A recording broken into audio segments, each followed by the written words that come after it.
Hey guys, welcome to our HBO Max series review for Peacemaker, which is DC's foray into television series, taking their characters from their extended universe, the DCEU, and bringing it to television on their own service, HBO Max, much like Disney does with Disney Plus and the Marvel shows. So here we go. Our first one is Peacemaker. Marvel started. What was Marvel's first TV show? Who did they focus on first? It was WandaVision, wasn't it? Or Loki, yeah. No, it was WandaVision. So Peacemaker. I don't know shit about Peacemaker from the comics, and I'm a huge DC fan. But I will say that John Cena makes this work. I loved him in Suicide Squad. Fucking So I was all charismatic as Yep. hell. I'm happy to see his acting skills have improved over time. I think he first started in the Marine or something like that. And honestly, he's a great comedic actor. He's got great comedic timing, and he's really come into his own. And that's really good when you pair it up with James Gunn, who, you know, is a big name in movie making for both DC and Marvel. Marvel's Guardians of the Galaxy, Suicide Squad. The Suicide Squad didn't do very well budgetary. Rough time of year. Rough time of the year. There was a little bit of disappointment for Warner Brothers, but I liked it a lot. And so now it's kind of cool to get somebody of that level where both studios revere him and you think you're going to get movies from him, for him to come down and do a TV series, right?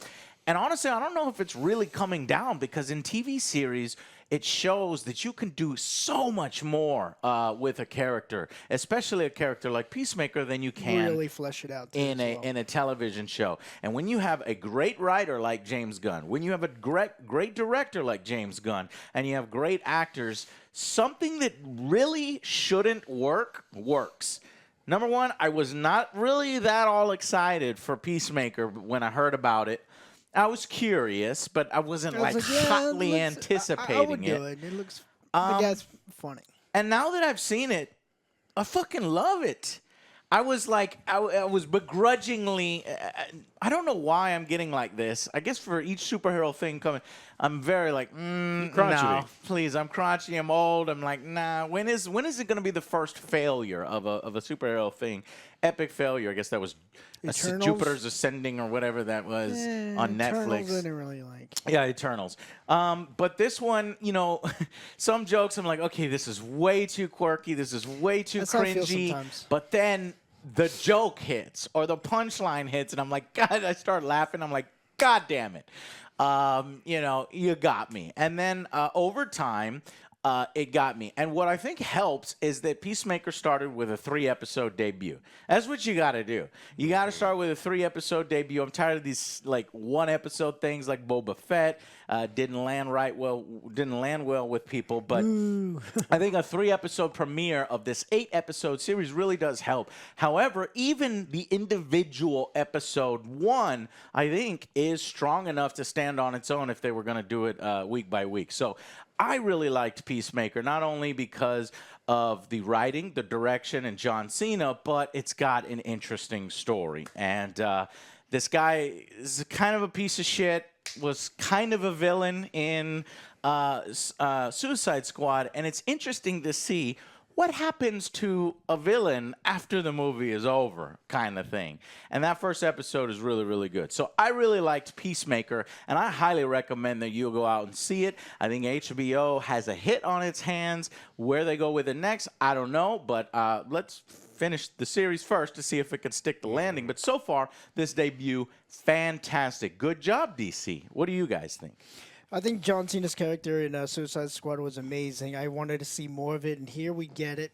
I do love it. Like I'm enjoying the show, but at times I'm just think it's too much sometimes. Too much on the quirky James Gunnisms? Yeah, like tone it down a bit. Tone it down a bit. It's still a great watch for me. I like it. John Cena's just, he carries the show. He's amazing. Other than that, like I said, the quirkiness, they need to tone it down. And so far, yeah, I'm enjoying it. I love it. I think it's great. I think that there's times where it does go a little over the top, and even then where I'm like, the joke didn't land or the situation didn't quite make sense. But I think that the vast majority of the show I'm thoroughly enjoying. I think the story is interesting. I like what the direction that it's going. I think the characters independently are interesting. I think James Gunn, like his style of humor resonates with me because all the things that, for the most part, the things that he likes to put in his movies are things that I enjoy. And so for whatever reason, we're on the same wavelength. And I like this. And I'm not worried about the direction it's going. I'm not worried about its humor. There's some in-your-face stuff. This is not something to sit down with your mom and watch. No. But it is super fun. I think the action is on point. And for the most part, I mean, like I said, like other than like tiny little things that I'd be like, I didn't quite get that, I still love it. Yeah, I agree completely. Now, the quirkiness, again, Joe points out there's a few times where it went too far, and it does. But when you're doing a TV show where essentially we've seen 3 hours of a movie, you're going to have moments where it's like that pushed the boundaries and it went too far for me, but other times it really does a good job. Yeah. And so I don't mind having a few of them not land, right? Yeah. Just the attempt is good, and those might have actually worked for other people. But I just, obviously, he is Peacemaker himself is a fascinating character because he's a fucking moron. He's dumb as rocks, but I mean he fucking loves his guns, big ass guns, and like this idea of being an American and doing the right thing and bringing peace no matter what. It's like, that's interesting. How did he get this way? And we get a little bit of that. Get a little glimpse. And in his father. I did not see that coming. There is, where have you seen this boy? Terminator returns here as his father, who so far is, it seems like he's going to be kind of a piece of shit, and you can kind of see where, well, he is a piece of shit, but we're going to see where Peacemaker grew up and why he's kind of screwed up, and that maybe he wants a place to belong, and under it all, he seems to be a really good dude, which is really fucking hard to do because I thought, how the fuck are they going to take this character who killed Rick Flag in Suicide Squad? I think first of all, it's because we didn't really like Rick Flag. We didn't give a shit about Rick. Yeah, that's what's like, well, John Cena's great, and this one, like, you see more of his humanity side. And I'm like, okay, I feel for him. I really like him. I was like, what happened? So I'm intrigued with that. You would think in like a Marvel universe that would follow him, and then they'd address it, and it'd be like a nonstop thing. But here they do like one little scene, and it's over with. Yeah. It's, we're moving on. Rick Flag, no big deal. But I do think that they're going to expand that, and he's starting to question himself because Rick Flag told him, Peacemaker, what a joke. And so he's self-reflecting and stuff. Yeah. So just fantastic. Here's the thing. The action is good. It's filmed well, choreographed well, good action scenes, gunplay and stuff like that. And the stakes.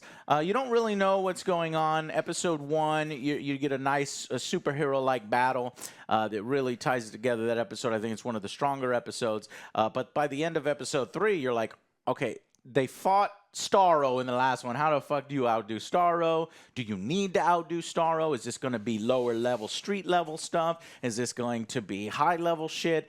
And honestly, this is fucking high level shit. They managed to raise the stakes somehow from Suicide Squad, which is really fucking hard to do.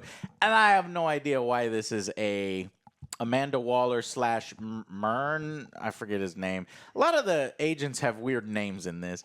I don't know why it's their responsibility. This seems more like a Justice League level fucking threat that these guys are going up against.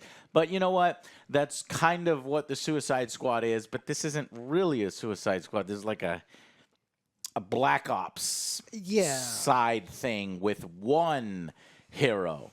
And anyway, and then get the ragtag team. And this ragtag team keeps getting, additions to it. It seems that are strengthening the show. Vigilante is a quirky, weird guy. Kind of reminds me of Black Noir from The Boys, only a little quirkier and a little better. I like it. You've got I don't want to do too many spoilers. We'll probably get to our episode breakdowns, but I just think the setup is awesome. You could tell I'm fucking excited because we've been praising Marvel, it's a and good Marvel's watch. been getting all the fucking love and praise and shit, and they, to be honest, they deserve it. They've been hitting it out of the park with their Disney Plus series, and it's good to see that DC can still hit with the best of them. Of course, they had to use James Gunn, which That's is some money. That's some money right there. I worry about now. a I second worry season. about the future or anything like that. If somebody else were to take it over, Yeah. or we to get it from somebody else, but I gotta just sing its praises right now. DC television is starting really, really. Well, okay, that's not fair because Doom Patrol is really good and Titans has its moments, but I mean from the DCEU expansion, it's starting really well with Peacemaker. So, I'm sure how to do this. Let's okay, so you could tell that I think it's really good. You should watch it. Now we should go into individual episode breakdowns, I think. Yeah, instead of giving it some kind of season premiere rating, we just rate these individual episodes is what I'm thinking. Okay, cool. So now is the part we're going to get into a little bit of spoilers. So if you want to stop here, if you haven't seen it yet, go out and watch it on HBO Max. And honestly, We recommend it. We recommend it. We think it's worth it. Turn on the service for a month or whatever. Whatever you need to do to check out what's going on here with Peacemaker. So episode 1 is called A Whole New World. And this basically sets up the whole damn thing. And it picks up right where it leaves off of the Suicide Squad. Even got a Suicide Squad recap. He's out of the hospital. There's the janitor guy. He talks with, has some quirky dialogue, and he's scared that he's going to go to jail because he literally... the doctor said I could go. It's Yeah. like, do you see any cops out there? It's like, no, you're free to go. It's like, feels like a trap, but something's going on. Are you sure? And he was ultimately right because there is a second team. Amanda Waller puts some of the agents that whacked her over the back of the head when she was trying to get a little too crazy. She's kind of punishing them by giving them a side mission and who she thinks is a fuck up and kind of screwing them over. And so it kind of then so you get your show intro. Gotta talk about the show intro. I don't like it. What do you think about the show intro? I don't like it. That's probably it's another too thing. far. It's too far. That's exactly. I mean, how I liked was watching it once. It was quirky. It was Yeah. interesting. But then to see this over thing and over. multiple times, Eight more it doesn't work. 8 more times? Nah. Nah, like man. after the first time, we're like skip. Yeah. Like, that's what's like. That's an example of going too far. Exactly. Okay. What do you think, Alex? Yeah, it's a weird Show intro. I'm glad I watched it one time, but one time was enough. Yes. Yeah. And it seemed more like a seemed thing that would happen too after long. the series or something, and like a little Yeah. fun thing. But no, it's in the series itself. That's the I intro. guess showing you how quirky it's going to be. It does prep your body for the quirkiness here. Okay, so then it starts with. He goes back to his house. He tries to get into his RV. He couldn't get in because It he actually lost the starts key. with Leota Adebayo and her girlfriend. So you have a lesbian Wife, couple yeah. here, and you're like, how? Why do I care? Because they're talking about their future and kids. It's like, wait, I'm with Peace. Maker here. I don't give a shit about this, but then you realize that she is obviously needs backstory because she is a new member to the team, and as it turns out, she is the daughter of Amanda Waller. But it's very weird because she doesn't seem. She has a good doesn't really heart. have any training though. She Why doesn't would he seem send to her have out training. there? She's, not of the toned body that normal agents would be. If you're sending out on black op missions, you would think that you would be athletic. And so she's a little out of place. Because the tech guy's like not really muscular or anything. But he like stays, the tech guy is like, yeah, so she stays tech behind. guy. She goes out in the field. Yeah, she's not constantly. an agent. She's the spy, right? She's spying Yes. for Waller. And But I I don't understand. So I guess that Amanda Waller put there as her eyes and ears in this particular team, but there's no other agent. I guess she trusts her and her That's her only. daughter. Yeah, it's your daughter. It's like, I know that you're going to tell me as it is and get all these things. And they do say that she's she's had incredible amounts of training, right? She passed like the combat exam when she was 14. I don't fucking believe it. I'm just saying they try to explain it away. Sure. But yeah. Yeah, so but see, it's the cognizant, yeah, I just don't believe it.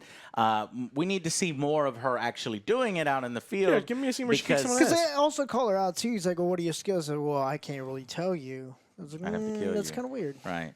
Kick someone's ass, one person. Yeah, we'll see. We'll see. So eventually, like, I didn't like her character at first, but by the end of the episode 3, I was like, okay, I like her. You know, they're doing a good job of even characters that may not be your speed or things, or you're not quite sure of developing it. And that's the whole point of the series.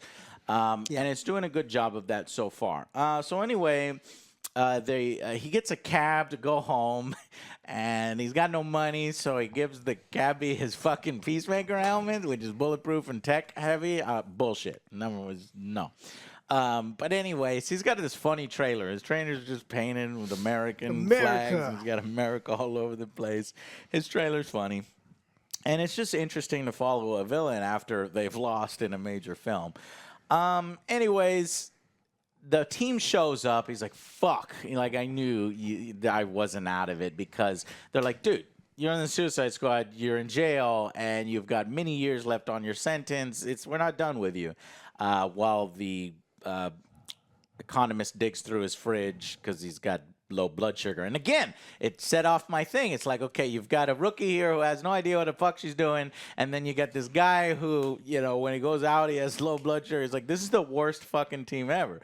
It's a ragtag, but I think maybe it's supposed to be the point. It's like, I'm going to put all my misfits on one team. But then why give your misfits the most important fucking mission ever once you realize what it is in episode 3? There could be lots of teams. Yeah, maybe. Anyways, so we get our introduction to their handler, which, again, I can't figure this guy's name out. It's nobody knows his name. I'm looking. Mern. Clemson Mern. He's the leader of Project Butterfly, who reports directly to Waller. So, you know, Peacemaker makes another point. It's like, last time, these names aren't very creative. I fucking fought a starfish, a literal starfish, so I'm going to fight literal butterflies. And he's like, no. It's Mothra. Not, He said, am I going to fight Mothra? Yeah, that was funny. I like that one. It's like, can I get a jetpack? Yeah, if I'm going to fight Mothra, I'm going to need a fucking jetpack. Yeah, I like that. Later on, when he falls from the buildings, I was like, he's like, oh, fuck. It's like, it would have been perfect. He said, I need a fucking jetpack. So the writing is fun and strong. Okay, anyways. I wrote that here. Yeah, am I fighting Mothra? I need a jetpack. But eventually, he realized, okay, I got a new mission, it's Project Butterfly. So he goes and visits, I guess, his dad because he needs money. Tech. Or no, he needs tech, right? Because he gave away some of his costume and shit. There's a neighbor next door who interacts with him, and they fucking insult each other.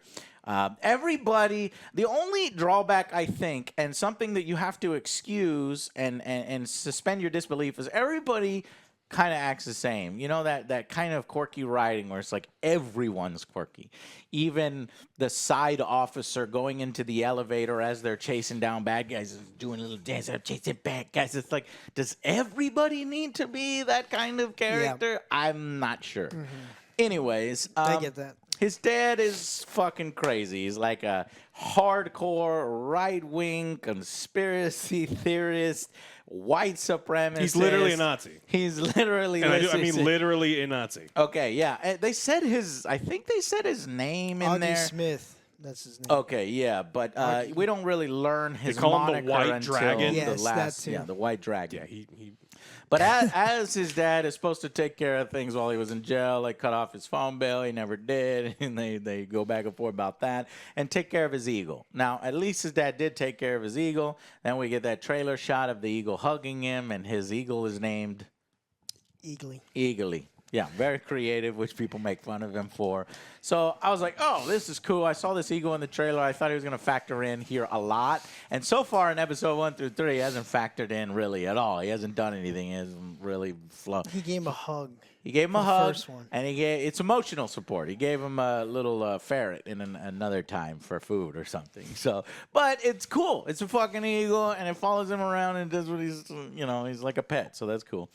Anyways, he's trying to connect with his dad, and his dad's such a piece of shit that the only thing that they connect over is laughing out how some dude was being tortured to death. And then that's when his dad lights up and they start talking. But then he's like, this wouldn't happen to be the guy that shot you, right? And he was like, yeah. So he's like, you're so pathetic. He's so disappointed in his son. Yep. But yet, and he calls him a Nancy boy. But yet, then he's like, Dad, I need some tech and help. Then he goes into so they're in a shitty house. This is like the fucking crappy house, and then he presses some buttons, and then I don't know what the hell happens. It turns into like a pocket dimension with insane tech. It's like Matrix almost in a different way where it opens up. And he's got some of the most insane fucking crazy ass technology. Guns everywhere. Guns and helmets and shit that do all sorts of crazy things. And then while he's giving his son this new equipment, we realize he's a racist piece of shit because he's like, you need to kill some black people and Jews and all these other things that he's like, whatever, Dad, just, I need this. And so I guess it's his dad that is like, I don't know, is he a super genius? Is he the one that creates all these texts? Was he the original Peacemaker or something like that? And his son is a fuck up? Well, they did talk about him resuiting back up again later on. Right. So he was a suit of some sort. So we don't know yet, and I don't know enough about the comic series to understand his character yet. Then we go and we have the team meets up again at a diner, and just after meeting this racist piece of shit, we see that he's rubbed off on his son because his son is saying things that's not PC and it doesn't work. But his son, you can clearly tell he's not doing it in a malicious way. He calls the waiter sweet cheeks and shit, and everybody's like uncomfortable around him. What? She had nice cheeks. Like, that means your butt. It's like, no, it doesn't. Yeah, he's like, no, that's not what it is. So he's just like, it's a dumbass. Yes. But a lovable one. But how could I say that after he fucking murdered Rick Flag and he's a bad guy? But again, because he doesn't know what he's doing. He's trying to do the right thing. He was doing it for the greater good. Or so he thinks, for the greater good. But Amanda Waller is her own little thing. Anyway, so the team finally reveals to him that their target is a U.S. senator. It's a black ops mission. He may end up having to kill kids, which he's not okay with, but that's later on. Mm-hmm. But that's the target of this Project Butterfly. And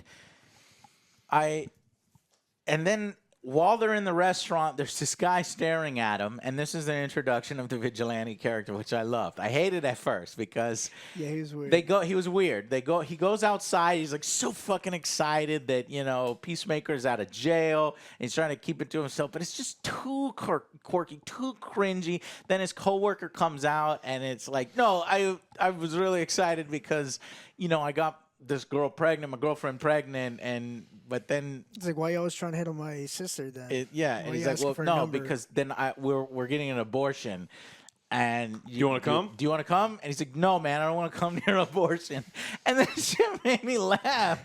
It's like I fucking hated it, but then it made me crack up. So then it kind of excuses the rest that this setup, and then the payoff was worth it. Basically, the payoff was worth it, and it made me laugh, and. Yeah, and then he's driving down the street, sees his coworker go into the bar, and Hardcourt.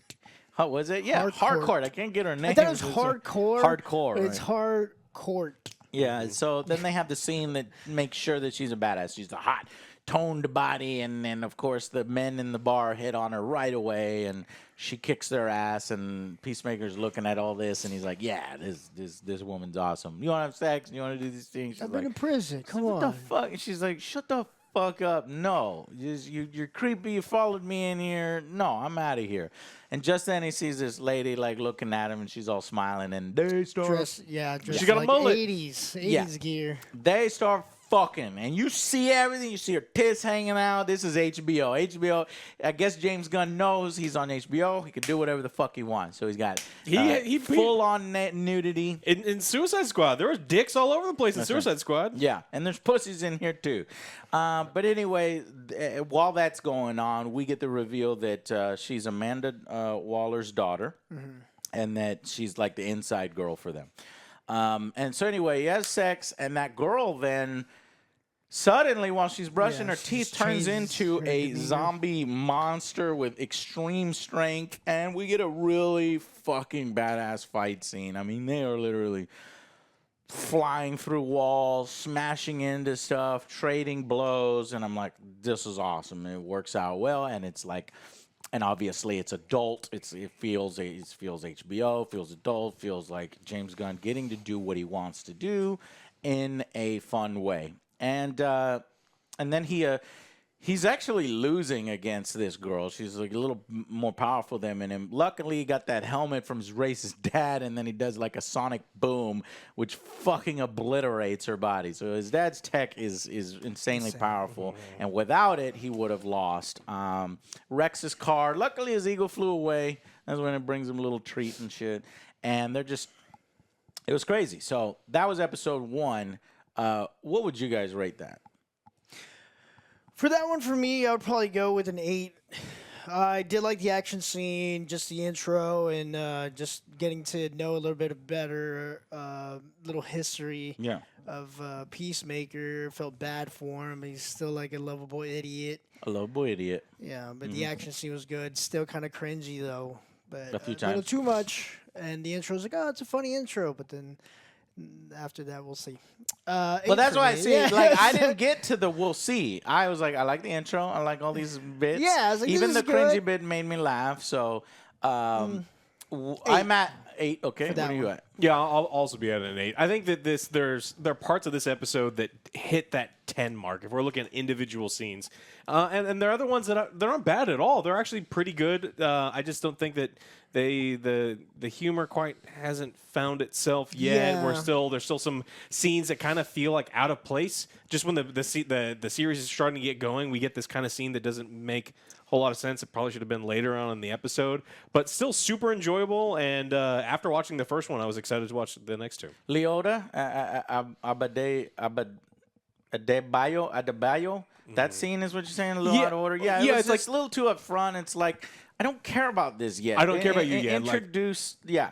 But for me, the jokes were working. The quirkiness was working. The action was great. The writing is fantastic. Direction. So I'm at a 9 out of 10. I think the episode 1 has been a really, really strong episode. So going into episode 2 now, which is called Best Friends for Never. And this is where we get the introduction to the vigilante. We've seen him in the trailers and stuff like that. But first, what happens? Let's have Joe. So the very opening of episode 2, they're running from the cop. Yeah, it kicks off back to where he's running away, getting away from the crime scene. He goes back to the girlfriend's hotel or apartment because he wants to go get his stuff, his uniform, as he calls it. And then he sees all the vinyls and everything. He's like, oh, these are cool. I'm going to take these. He's stealing from her. He's stealing from her. He's like, well, she's not going to need it, Alex. She Exactly. fucking dead. So he's like, all right. He's like, what are you doing? You need to get out the back door. He's like, oh, I'm getting my stuff. He starts packing up. He looks out the window. They spot cookies. him. Don't forget the little cookie cutters. Oh, yeah. He's a kid. He's literally a kid. Yeah. And then he finds... That's another thing, like... I don't mind it, but sometimes it takes it too far. Again, with like his stupidity. Yeah, but I think it makes sense for him. He's the quirky character. But then when the cop does something like that, like a whole parking lot, he needs to get the fuck out of there. Yeah, but I think it works for him. But that's just me. Yeah. Well, then he looks out the window and he gets spotted. He's like, "I told you, there's cops out there. What are you thinking?" He's like, "Hey." Now we got to go out the back. There's only 2 ways. Now you have to either jump or find a way out. And he starts rappelling down. Well, actually, no rappelling. He goes literally throwing his body. He actually goes through the hotel up top in the apartment, knocks on the door. He's like, "Hey, is Fred there?" Fred, who? I don't know. Let me in. Let me in. Barges in. Starts tying him up or whatever. Captures a couple. Yeah. Hits on the wife. Or the wife was hitting on him. Well, he was reciprocating. Yeah. You know they gonna have sex. That was a pretty funny scene, too. He's like, are you fucking serious? You're hitting on this handsome man right now? Super handsome, cool guy right in front of me? You never said you liked Cinderella. He's like, well, you never asked. You never paid attention, obviously. You're a dick. Well, at least I have one. It's just like, it was good. Yeah, and then the cops find out and say, hey, this is the only door that nobody answered. We got to break it down. They see him tied up. He went out the window. And then he have a few more examples of it going a little too far. Is that even the cops are like fucking the same kind of quirky dumb, because you got a cop who's literally looking at an explosion crater and then is picking up a piece of what is this, a pizza? It's like, but There's a it's skeleton like, there. There's skin there. There's a spleen there. That is a face. You're holding a face. Yes, Ooh, eat the pizza. a little too much there. You know, the quirky dumb. And then that's when we get the cops going up the elevator, and he's like, "We're gonna get the bad guy. Gonna get the bad guys." But I think it all ties into James Gunn's style. It's done that way on purpose because it's how he gets his audience to be all in, to invest in it. How does he do it? He does it through music. He does it through everybody on screen having a great time. And it just you can't help but get swept up in it because there's good comedy, good action, good all these things. But sometimes it's like it's too much for every single character to almost act as that quirky type character. We don't Instead of need having a few of them, yeah. everybody is that way. Yeah. Except for Hardcore Mern. and hardcore. I guess hardcore, maybe a little bit, but that's like their character trait, so of course. So yeah, and then the economist, who's like the tech guy, is able to pin it on his father.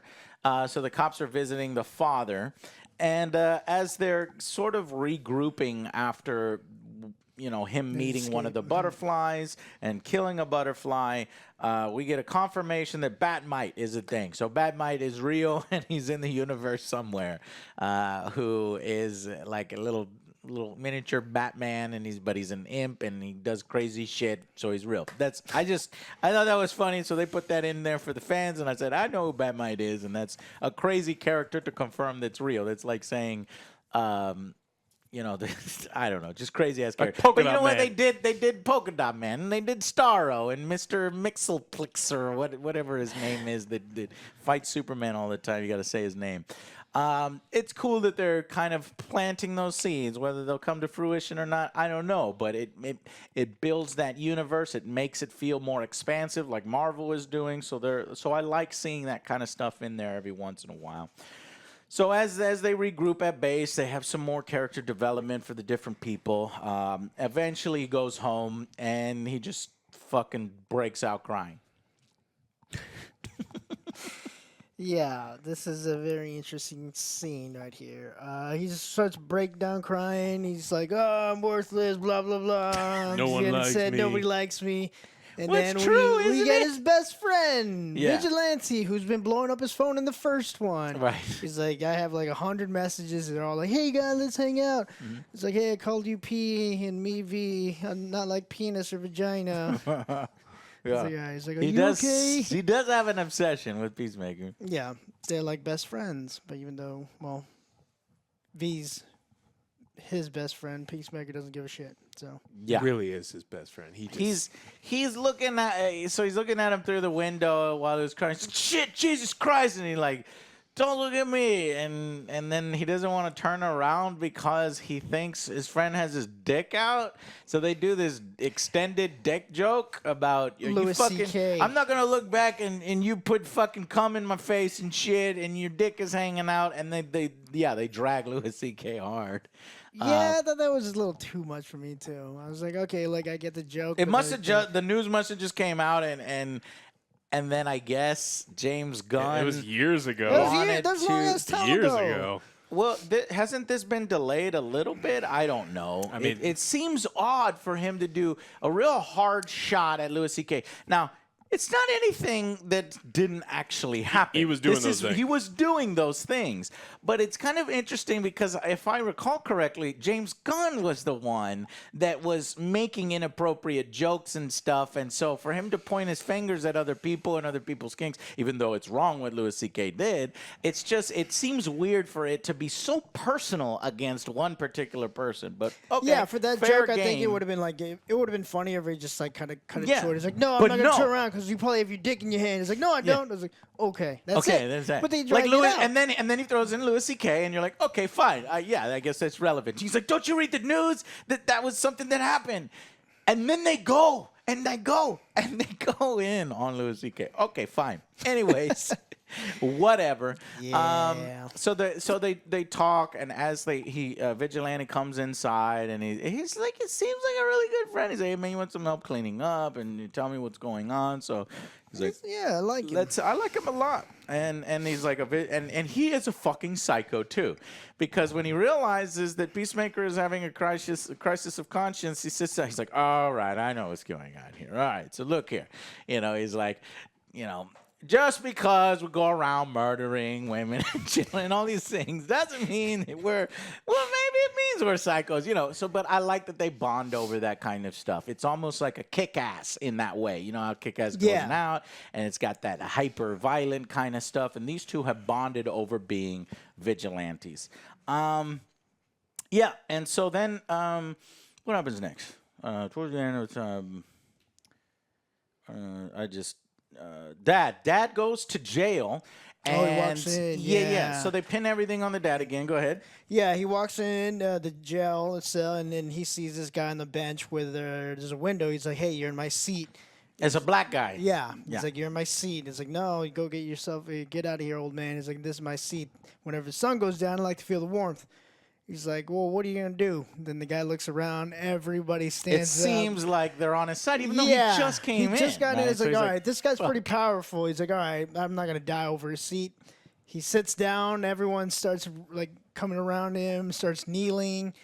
And, not everyone. Nazi salutes. Not everyone. All the white guys. All the black guys white are like, what the fuck is going on over there? And I would have picked up my lunch. I was like, time to go. Time to go. Did you ever have room in the jail? Hispanics, blacks, time to go. Yeah. Hell, and then they start dragon. they start doing the Nazis salute to White Dragon. So now we know his dad is somebody. His dad is somebody bad.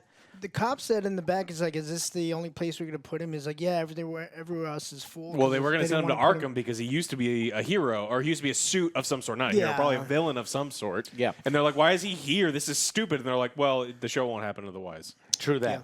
True that. I guess he went into hiding or something after he did his bullshit. I don't fucking know. And how the government isn't monitoring. Oh, okay, well, whatever. One thing that I forgot to mention is I was like, from the last episode, we're like, what the fuck was with the monster lady, right? Like, why did she suddenly turn on him and things like that? Why did she have sex with him? And it looked like she was enjoying it. And then all of the next moment, she wants to kill him. Well, it turns out that the monster lady saw his dossier, and we see a scene of that.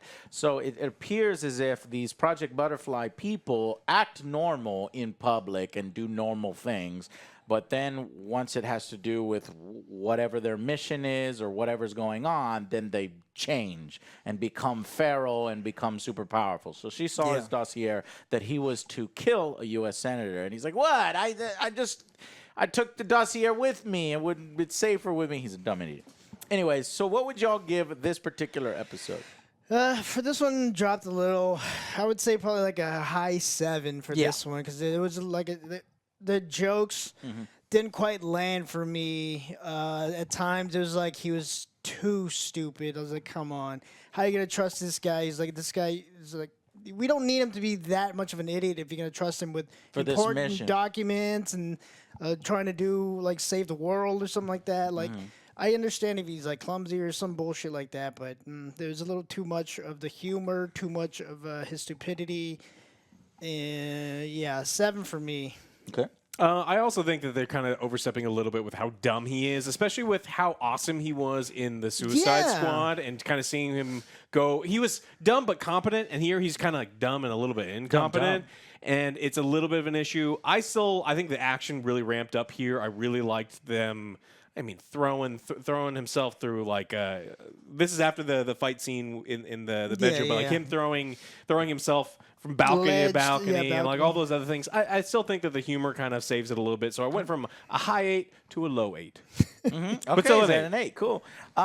Me too. I think it's a 7 out of 10, and I would have been at an 8, but then as I was going through it, I realized this episode is definitely in a down episode between that, and then sort of the little bit too much where everybody's so quirky. The cops are dumb. The cops are quirky.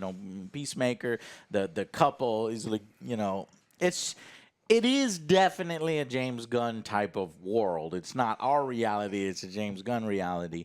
But eventually, what really held up the episode. It is Vigilante, his relationship with Vigilante. There's a whole scene where they go out to blow off steam and just shoot shit, and I fucking dynamite love each other. going and shooting shit. I'm a Texan after all, right? And they blow they keep shit bringing, up. well, they bring it up again. He's like, well, there's word around town that you're kind of racist. Oh yeah, yeah. It's like, yeah. He's like, What and then about the it's scene? again, What about too. the scene with the married couple? That doesn't bring you up from a 7 to an 8. That whole scene was fucking hilarious. That it was was funny, super but, funny, and yeah. I knew they were gonna fuck eventually. I was like, yeah, they're gonna Spoilers. have sex. Yeah, we're going to the next one. But so they blow, and then they even throw like dynamite behind them so they can do the jumping explosion. I thought that was funny. So yeah, I 7 like that out of part. 10. I like that part because it reminded me of like Hot Rod blowing out some Oh, steam or yeah. something. I was like, that's stupid, but I'll allow it. Episode 3, Better Goth Dead, is what this one is This called. is after when he goes for the senator. This is the senator. The senator's name is Goff. So, we get the mission against the senator, and it turns out that this little, I forgot to mention, when he went to go get all the stuff, and he's getting the toys and the albums, he actually picks up some kind of fucking obelisk or something that glows. In this episode, we realize what it is, or maybe it's at the end of the last one. No, I think it's this one where. You fucking see, spaceship. you see, he had sex with that guy's wife, and oh no, that was the last episode. He had sex with the guy's wife, and then Vigilante is there as well. So they must have had a threesome or something. Eiffel Tower. And Eiffel Towered her, and it's jeez, that guy is fucked. Anyways, so they brought his that little machine, and it kind of pops open as they're laying there, and it looks like a goddamn Men in Black little fucking shit like a for disc or something, little yeah. people. And then he goes on this rant against little people. He's like, little Homunculi. people, homunculi creep me out. And have you ever seen Doll Man? He's fucking crazy. It's like, I don't like Doll Man and shit. And I was like, wasn't there a Doll Man movie? I wonder if that Doll Man movie was a DC film.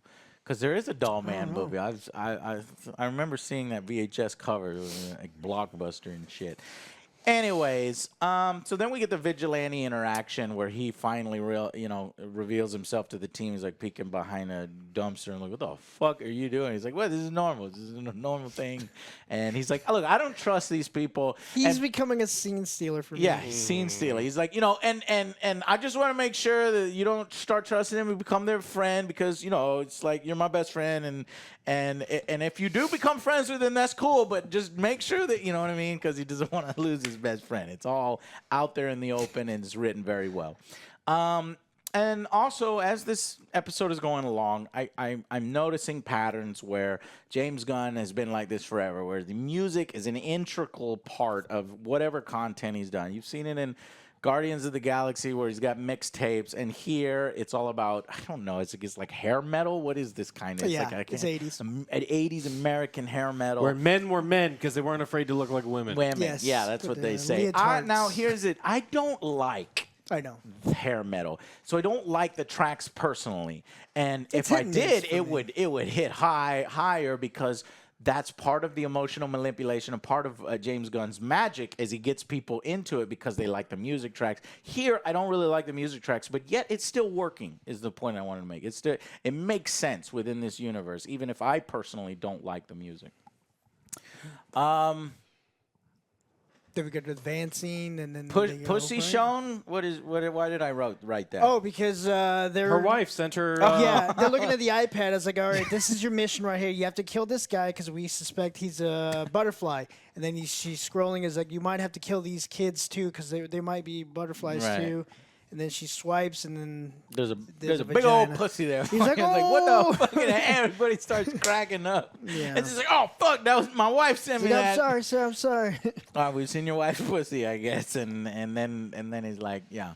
But I don't kill kids, but that kid is creepy looking. I don't like that kid. Is a fucking butt baby. And they're like, what are you talking about? And then he explains butt babies. And it's funny. I saw it in the trailer, and I was like, this is stupid. I don't like this. I've But then I heard- saw yeah. it again, and it was funny. Like, what the fuck? I guess in the context of the episode, Yeah. it was funny. He's just dumb as shit. But he's lovable, in that dumb kind of way, in that good guy kind of way. So, And this is when I realized, and then he's got like a tiny little fucking bodyguard for the senator, and it's Judo in the green master. judo master. He starts cracking up. He's like, "What the fuck is that little piece of shit gonna do?" And then I realized in that moment that I don't know why, but that's a judo master in the promo materials. I guess I wasn't paying attention to the trailer close enough. I thought it was like MDK, like Nathan Fillion was coming back, but no, on the it's shoulder. It's fucking it's judo master apparently, which is a tiny little guy. It's a guy, right? Yes. But it sounds like his voice is of a girl, but it's a guy, I think, or maybe just a high pitched voice. I don't know. But anyway, there's that, and then he has a really tall bodyguard. And so they've got to find a way. They basically do a black ops mission overnight where the family comes home. And You forgot the most important part. What? Right before he gets his sniper rifle, he's like, "Oh, you didn't get this engraved with a dove? Right. I need my stuff to be All engraved." stuff. I did like this part. He's like, "Well, we didn't get to go to the gun store get engraved." So they toss him a little marker. He's like, "No, because if I draw doves, they look like little ghosts." Then he draws It it. did look like a ghost. All you hear is the Sharpie. It's like it's a ghost. He's like, "Damn it!" That's a good little scene. Yeah, it is. It was Because short. he needs these things That's to what I feel like. safe. It was like quick and to the point, and it was funny. I like it. Then we get a scene between Mern and economics. What's this guy's name? Anyways, but it's the first time Mern starts to show, I don't know, a little emotion. He's like that, I did some things in the past, and economos, that shit hurt me.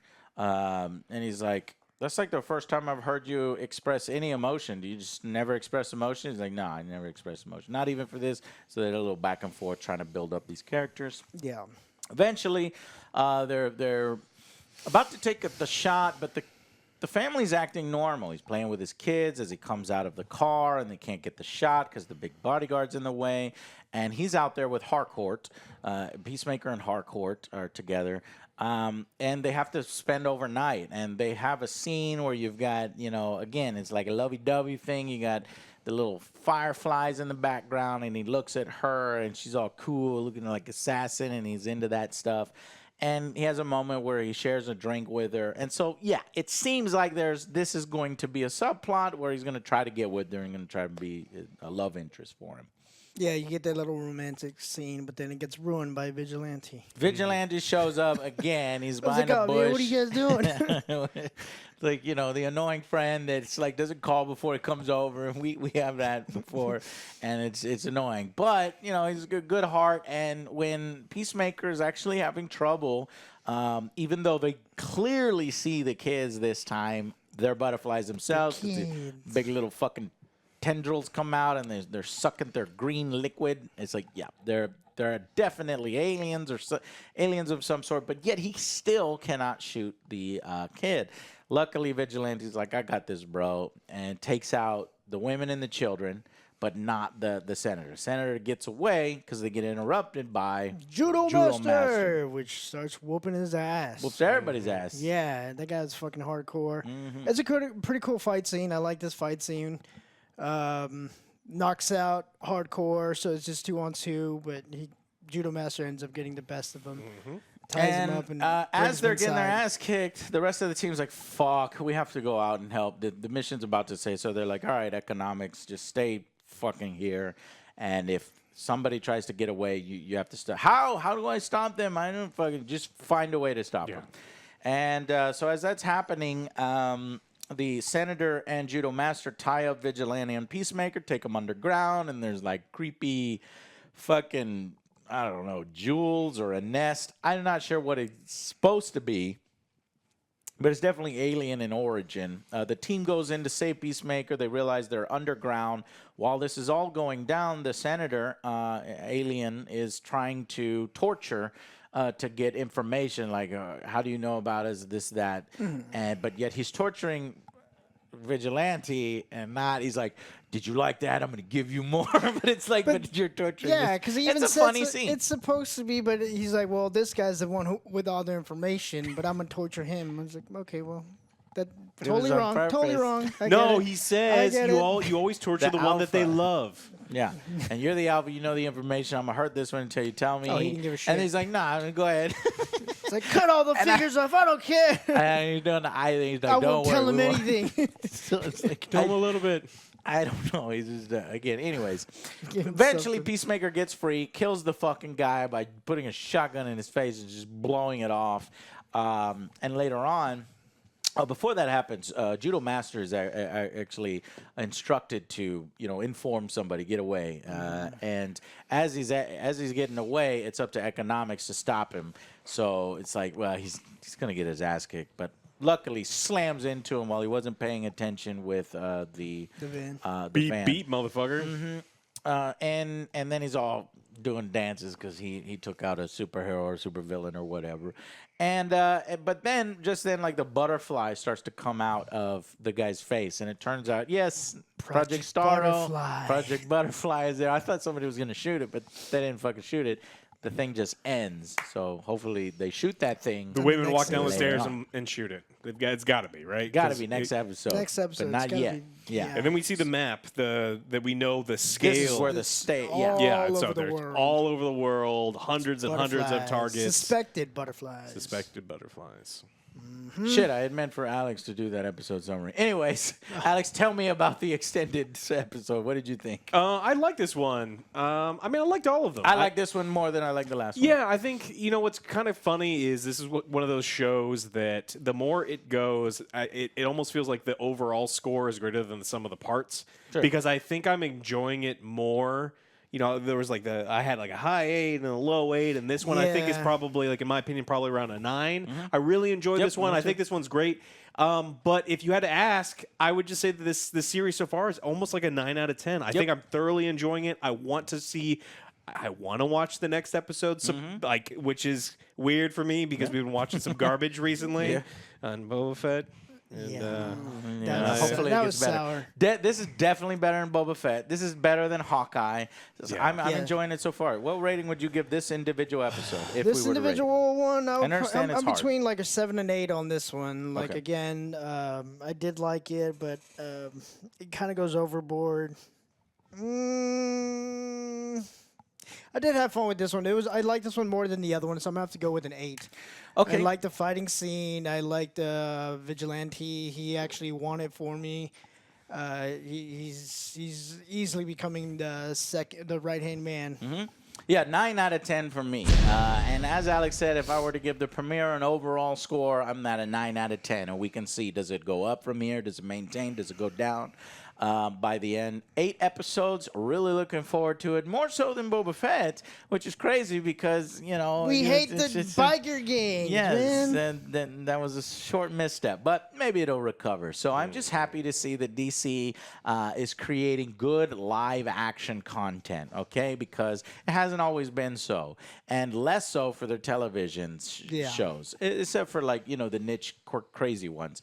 It's good to see that they can bring it in this as well. Of course, they've got a really good team behind this. They need to be calling Taika Waititi right now and say, look, we got this other person. We need you to do... They need to start getting really talented people instead of people who don't know how to write in charge of the universe, because you can't have fight choreographers trying to write an extended universe because they don't have the talent.